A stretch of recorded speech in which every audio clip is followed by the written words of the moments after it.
जय जगन्नाथ पिलामाने पदार्थ पिलामाने कहा कुआ जाय जो मानकर निजर किछि वस्तुता रही अछि एवं जो माने रहिया पय किछि जागा नउछन बा जो मानकर किछि आयतन रही अछि समान को हमें कहि थाउ पदार्थ।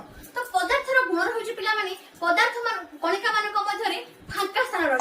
तो से फांका स्थान कणिका मान को मध्य रे रही छि कि नाही पदार्थ रो कणिका मान को मध्य रे फांका स्थान रही छि कि नाही से पे ଗୋଟେ परीक्षण चालू करिया पिलामाने चलो।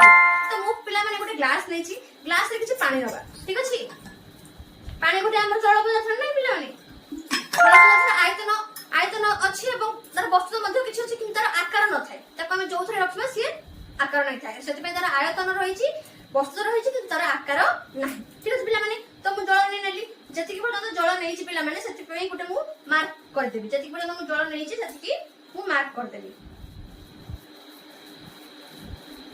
देखि परथबो मार्क कर देली ठीक अछि पिला माने।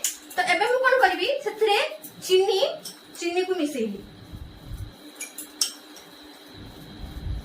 2 चामच चीनी मिसे देली देखबा पड़छि कि नाही हमरो ये 3 चामच दो ठीक अछि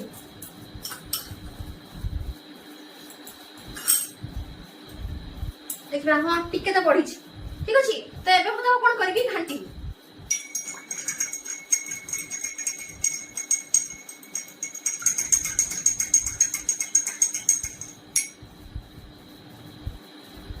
तो एबे देखो पिला माने मु घांटी देली चीनी से चीनी जाना गुडी कुआडे गले पिला माने। तो निश्चित आमे जानिलु कोन जे पदार्थ रे कणिका मानक मध्य रे फांका स्थान रहितला जहा पई कि हमरो एई जळर जो कणिका मानक मध्य रे हमरो चीनीर दाना गुडी को रही पाले जहा पर कि हमरो पानी रो पानी हमरो जति थिला सेति हमरो ग्लास रे रही अछि। तो एठो हम कंक्लूजन पहुंचु कोन जे हां हमरो पदार्थ रो कणिका मानक मध्य रे फांका स्थान रही थाए। तो एही परि नोन वीडियो देखिया पय चाहूतले मोर चैनल को सब्सक्राइब करो। धन्यवाद।